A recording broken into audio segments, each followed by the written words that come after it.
자, 안녕하십니까. 1월 25일 목요일 이슈면의 주식 뉴스공장 마감 브리핑을 시작을 하도록 하겠습니다.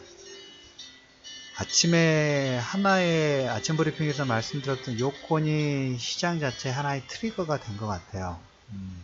유가가 고가 65라는 심리적 저항, 그리고 제가 설정해드렸던 1차 가격대 부분들을 돌파를 하면서, 그리고 여기에 달러가 폭삭 주저앉으면서, 폭삭 주저앉은 표현 자체가 좀 그렇긴 합니다만은, 무누신 재무장관의 어떤 코멘트로 인해서 달러 약세가 바로 꺾일 것 같지는 않아요. 시간을 좀 두고 좀 진행될 수 있는 가능성이 열어지면서 유가도 움직이고 원자재 가격들이 동반 상승을 하는 전형적인 약간 인플레이션 시대의 흐름 부분들의 모습들이 좀 나오고 있어요. 여기에 여러분한테 예고를 좀 드렸던 것처럼 인플레이션 시대라는 얘기죠. 인플레이션 시대에 대한 기대감 자체의 상승 각도가 종목군의 상승을 이끌면서 흐름 부분들이 상당히 좋게 나오는데, 오늘 저는 계속적으로 안타까운 게 개인 투자자들의 매도가 너무 강해지는 게 상당히 부담스러울 정도예요.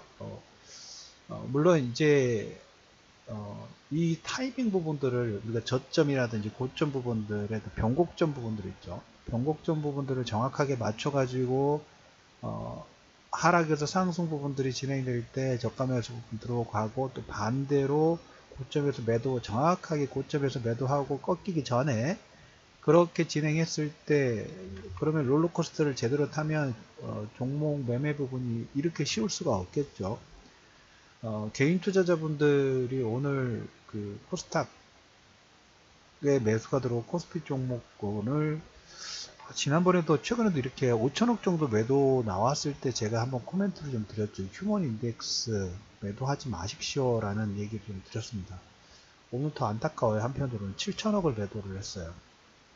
외국인 기관이 이 물량 부분들 다 흡수를 했고, 외국인들은 거의 장중 마감에 때도 6천 계약 정도 선물 매수 부분들 하면서 기관 쪽과 외국인 쪽 쌍끌이 매수 부분들이 좀 들어오면서, 오늘 종목군들 보시면 특히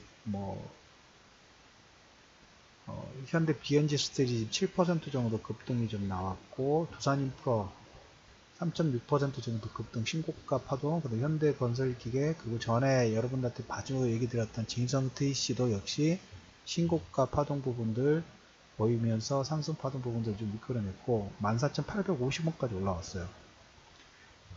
이런 종목군들은 직장인 종목군 차분하게 그냥 포석 잡아놓고 흐름 부분들 따라가면 되겠죠. 14,850원.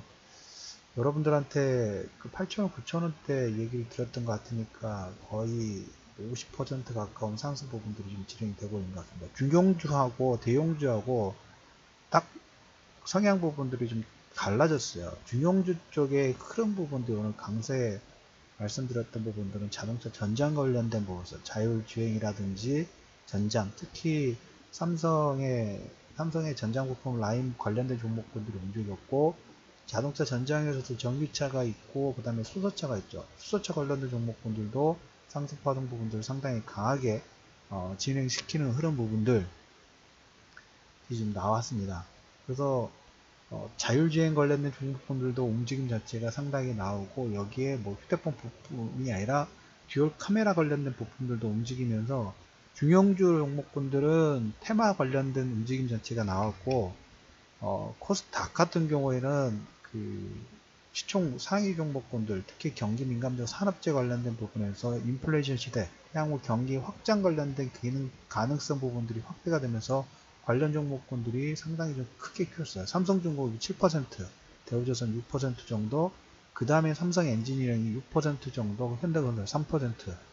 오늘 그리고 아침에 삼성전자, SK하이닉스라든지 실적 발표 관련된 얘기 드렸죠. SK하이닉스가 실적이 양호하게 나오면서 최근에 낙폭 부분에 대한 기술적 반등 부분들이 좀 진행하는 모습들이 나왔고, 여기에 이제 어제 실적 관련된 부분에서 포스코 상당히 중요하다는 말씀을 좀 드렸어요. 앞으로도 계속 중요할 거예요. 마감 브리핑에서 포스코의 실적 관련된 저렇게 보여주는 파동이 지금 물론 이제 조선이라든 건설 부분들은 예열이 좀 느립니다.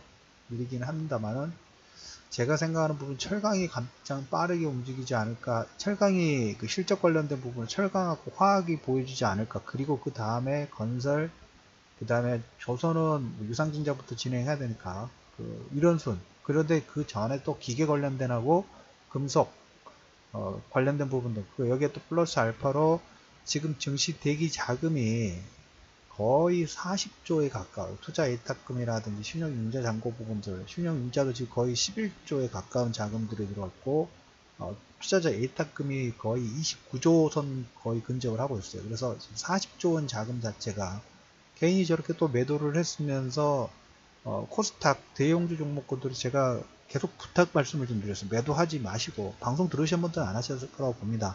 혹시라도 지금 관련 종목군들을 대형주 시총 상위 종목군들, 특히 경기 민감정 산업재 사이클 관련된 종목군들을 가지고 계신 분이라면 현재 시장 계속 마찬가지예요. 종목 매도하지 마세요. 지수는 어차피 3천 가는 거예요. 종합지수 3천 그냥 가는 거고 코스피 3천, 코스닥 1000은 그냥 가는 거예요. 가는 건데 대형주 종목군도 저렇게 물량 부분들 털어내면 지금 1월 말이죠. 이제 2월과 3월달 되면 또 털리지 않을까라는 근심 걱정 부분이 한편으로 좀 됩니다. 지수 자체 보면 이제 신고가 파면 박스권 상단 부분들 진입이 되면서 항상 보면 이제 박스권 상단 부분에서 새로운 주도주가 나오죠. 새로운 주도주가 어떤 돌파 파동을 만들어요. 돌파 파동을 만드는데 지금 그 돌파 파동을 만드는 하나의 요건 자체 지금 여러 가지가 있지만 정시 관련된 자금이라든지 그 다음에 해외 시장에서 달러가 약세 부분들이 좀 되나 보니까 달러가 약세가 되면 원하는 강세 쪽으로 당연히 가겠죠. 상대적인 거기 때문에. 그래서 오늘 외국인들이 그냥 그대로 워낙 강세 쪽으로 단기적으로 들어갈 수 있겠다는 흐름을 보니까 배팅 들어와 버리죠. 그러면서 3천억 이상 선물 매수 들어오니까 시총 상위 종목군들 조그만의 매수가 3천억 정도면 큰 매수는 아닙니다. 그래도 작은 금액이라고 할 수는 없겠지만 그래도 3천억에서 5천억 정도 이상 들어오면 조금 입질이 들어왔구나 라고 우리가 대략적으로 체크할 수 있는데 움직임 자체에서 조그만의 매수가 3천억 정도 매수가 들어왔는데 지수는 지금 한 1% 약간 안 움직였습니다. 삼성전자가 오늘 움직인 게 있었기 때문에 실적 관련된 부분들 SK하이닉스하고 실적 관련된 부분 때문에 최근에 낙폭에 따라 기술적 받는 부분이 나와서 했지만 중요 포인트 부분들은 뭡니까? 3천억의 그 코스피 종목군들 예전에 우리가 낙폭 부분들이 컸던 종목군들 바닥권에 있었고 이게 종목군들 순환매가 들어올 수 있는 종목군들 상승률이 상당히 강해요. 4%, 5% 우리가 1월달 초반 작년 12월달에 한번 이런 파동 부분도 움직였을 때 나왔던 흐름 부분하고 강도가 비슷하게 상당히 탄력적으로 좀 나오고 있어요. 역시 여러분들이 계속적으로 보셔야 될 부분들은 제가 캐터필라를 110달러에서 170달러 정도까지 얘기를 좀 드렸죠. 캐터필라, 진성TC, 두산인프라코도 여러분들 BW 사고 싶다는 얘기 좀 드렸던 종목입니다. 잘 기억해 두셔야 돼요. 두산인프라, 현대건설기계도 지금 신고가 파동 부분 나오려고 하고 있고 그래서 이러한 움직임 자체에서 개인 투자자 7천억 방송 들으셨던 분들은 일부 좀 올라왔으니까 차익 실현하셨을 거라고 봅니다. 그런데 나머지 물량 부분들은 추세 따라가십시오. 매도하지 마시고 차익 실현하지 마시고 저는 비중 부분들을 이럴 때 이런 얘기를 좀 드렸죠. 지금은 현물 장세, 현금보다는 주식을 사야 되는 장세라고 그랬죠. 만약에 제가 만주를 가지고 있어요. 만주를 가지고 있는데 좀 올라갔으니까 팔고 싶죠. 당연하게 팔고 싶은 생각이 들 겁니다. 왜? 이제까지 지수 자체의 변동성이라든지 그 다음에 레몬 사태의 트라우마 그리고 박스권에 갇혀서 안 움직였던 중형주들, 대형주들 그리고 최근에 이제 중형주 쪽에서 우리가 900포인트 파동 부분들의 상승, 셀트리온의 신고가 파동 부분들을 여기저기 소문이 많이 나다 보니까 개인 투자자들이 한번 그럼 코스닥 쪽으로 좀 가볼까? 셀트리온 많이 빠졌다는데 이런 지금 자금 이동 부분들을 하는 거죠. 코스피 종목군들은 좀 더디었어요. 그래서 좀 반등 나오니까 거기에서 매도하고 그 자금으로 다 여기저기 소문이 자자한 셀트리온이라든지 코스닥 그 급등 나왔던 종목군으로 급등 나왔던 종목군들 최근에 낙폭 부분들이 나오니까 거기에 저가 매수 부분들 들어가요. 이 싸다 또 올라가겠지 라고 저가 매수 부분들 하죠. 좋은 종목군 매도하고 올라간 종목군에 지금 어떻게 보면 스위칭 매매 부분들을 하고 있어요. 대용주 그냥 들고 가세요 제발. 대용주는 정말 가지고 가셔야 됩니다.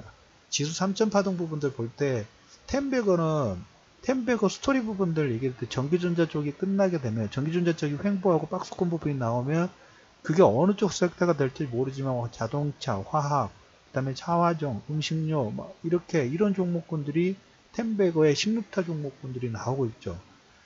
그래서 조금 안타까워요.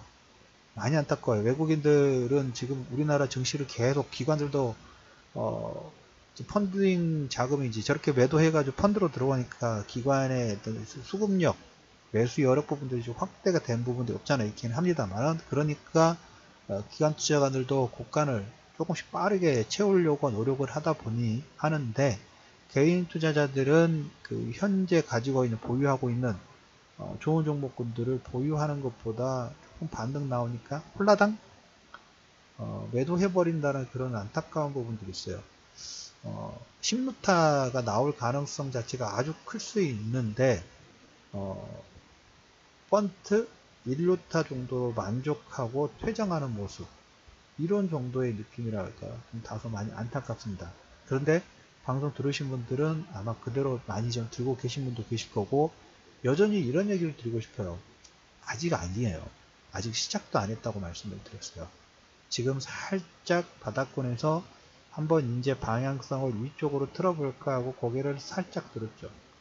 점점 더 그게 더 어려워질 수 있어요. 밑에서 사가지고 가만히 있으면 괜찮은데 이제 올라왔죠. 항상 그렇죠. 그 프리미엄을 줘야 됩니다. 장사가 쪽쪽이 잘 되고 있기 때문에 나중에 진입 부분을 할 때는 뭔가 플러스 알파의 프리미엄 부분을 줘야 되겠죠. 주가가 뭐 철강주도 보면 포스콜이 22만원대 살 수 있었는데 지금 거의 40만원대 근접을 했죠. 22만원대 못 썼던 분들은 지금 이제 22만원대는 올라갈까? 경기가 안 좋다는데 그거에 대한 고민으로 못 샀고 이제 40만원 정도 올라오니까 너무 올라간 거 아닌가 불안한데 이렇게 해서 못 사요. 그런데 이러지도 못하고 저러지도 못하는 그런 흐름 부분들이 나올 수밖에 없겠죠. 그럼에도 불구하고 종합지수 3,000은 그냥 과정이에요. 기억나십니까? 여러분들 종합 코스닥 지수 800포인트일 때 그리고 640포인트 플러스 마이너스 10포인트에서 코스닥 파동 800일 때 900포인트 파동은 경유주라는 얘기를 드렸어요. 자, 900을 찍었어요. 이게 살짝 조정 받겠죠.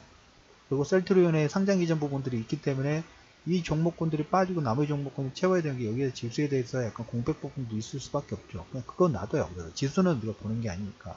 종합지수도 마찬가지입니다. 그래서 800포인트에서 900포인트는 과정이라는 얘기죠. 경유주예요. 목표치가 아니에요. 종합지수도 마찬가지예요. 오늘 2560선까지 올라왔습니다. 2560선까지 반등 부분들 나왔는데 2000선 3000선 졌죠. 3000의 타겟 부분들은 목적지가 아니에요. 저한테. 과정일 경유주의 3000을 넘어서서 그 다음 목표치 부분들이 업그레이드 될 수 있는 가능성. 그러면 그 폭 자체가 지금 포스코가 20만원대에서 지금 40만원 올라왔다 쳐더라도 그리고 최근에 이제 중공업들이 보면 유상증자 부분들 발표하면 급락이 나왔던 거 상당 부분 회복을 했죠. 건설주들 조금 살짝 머리를 좀 들고 있고 증권주들도 지금 신고가 파동 부분 나오고 있고 최근에 낙폭 법변이 반등 부분이 나왔던 금융주들은 오늘 살짝 조정 부분들 좀 보이고 음식료는 지금 빠졌고 자동차는 오늘 한 1, 2% 정도 반등이 나왔죠. 현대차 1%, 만도 2%, 자동차까지 오늘 폭발하면 지수가 너무 급등해서 안 돼요. 이건 완급주들 잘한 것 같아요. 그리고 화학주들, 롯데케미칼 지금 신고가 파동 나오고 있죠. 대한유화도 신고가 파동 부분 나오고 있어요. 뭐가가 지금 뭔가 이렇게 대형주 라인들이 잘 안 움직이는 종목군들이 약간 중형주급으로 움직이고 있는 모습. 설령 여기서 우리가 이런 생각 부분들을 하시는 게 좋을 것 같아요. 작년 12월 달에 우리가 경기 민감자하고 산업재 관련된 뭐 1차, 2차 보내십시오 떨어질 때마다 라는 코멘트를 좀 드렸죠. 종목군들이 저가에 싸게 사서 그냥 폴딩하면 좋은데 이러지도 못하고 저러지도 못할 바에는 차라리 여러분들 그런 전략들도 쓰시는 것도 하나의 방법이에요. 올라간 종목군은 이만큼 탄력이 좋다는 생각을 하고, 예를 들어서 A라는 종목군들을 최근에 한 30% 40% 정도 올라왔어요. 대형주나 그런 종목군들 지금 많죠. 그 종목군들을 매수를 하는 거예요. 매수를 하고 조정 보일 때마다 지금 단기적으로 한 달, 두 달을 보는 게 아니라 6개월, 1년 뒤에 경기의 사이클 부분들이 우상향 될 수 있는 가능성들이 있다라는 코멘트를 보면서 거기에 배팅을 하는 거죠. 단기적으로 오늘 사서 오늘 올라가는 게 별로 중요한 게 아니에요. 여러분들 사이클을 타는 게 이게 중요한 거지. 우리가 1년 이자에 1%를 받기 위해서 은행에 복지부동 하는데 오늘 사가지고 오늘 떨어진다고 해서 난리하고 큰일 났다라고 그런 마음이 드는 건 사실이긴 합니다. 주식시장이 그런 곳이기는 하죠. 근데 그 마인드보다는 1년 뒤에 내 계좌가 어떻게 될 것인가, 이게 더 중요한 포인트겠죠. 자, 증시 대기자금이 40조에 가까운 대기자금 부분들이 있습니다. 그리고 종합지수 2560선 돌파 부분들이 진행되고 있지만 아직 제가 원하는 목표치는 아니다 라는 얘기하고, 그 다음에 하는 사이에 가버리죠. 900포인트, 800포인트에서 코스닥도 800포인트에서 하니까 900포인트 가버리죠. 3000포인트도 하거든요. 지수는 근데 보지 마세요. 지수보다는 뭐 계속 종목이죠. 어차피 3000포인트는 목표치가 아니고 경유주일 뿐이니까 여러분들 오늘 개인 투자자들 7,000원 매도했다 해서 대형주 버리지 마시고, 계속적으로 대형주 버리지 마시고 대형주도 될 수 있다라는 거. 모든 투자자들 휴먼 인덱스가 대형주 시장 부분을 떠났을 때는 거기에 역발성으로 저가 아니면 다른 투자의 매력 포인트 부분의 확률 자체가 커질 수 있다라는 코멘트를 좀 드리면서 유시민의 주식 뉴스공장 1월 25일 마감 브리핑을 마무리하도록 하겠습니다.